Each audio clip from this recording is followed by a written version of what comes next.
For our standpoint, kind of pulling from that background and implementing that here with the children, I believe that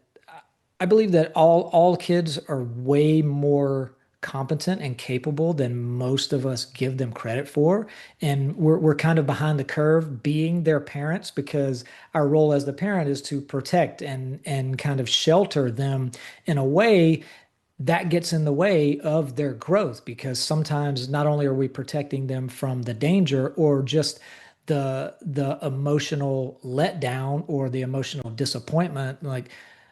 for me, one of the worst things to feel is to see my son be disappointed in something or to see him get rejected in something. That feels so strongly to me, and I have to fight the urge to not completely try to protect him from that because I believe in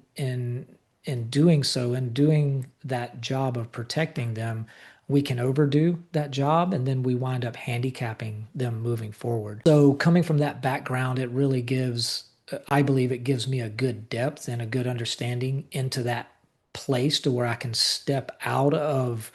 that intense parent role of protection in all aspects and provide opportunities, not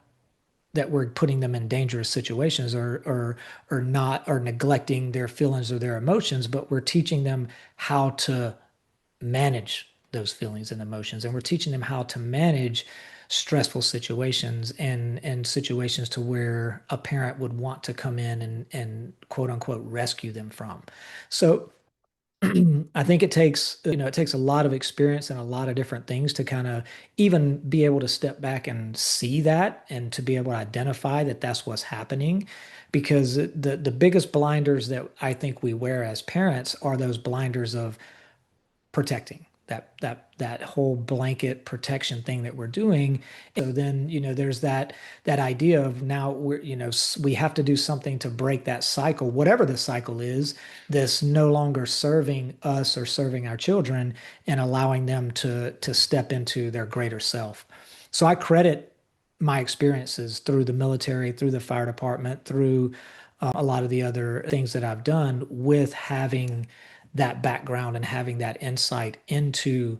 what it feels like to be supported in those types of places that are difficult, that are emotionally taxing, and then being able to share that with our children and having someone to believe in them is huge.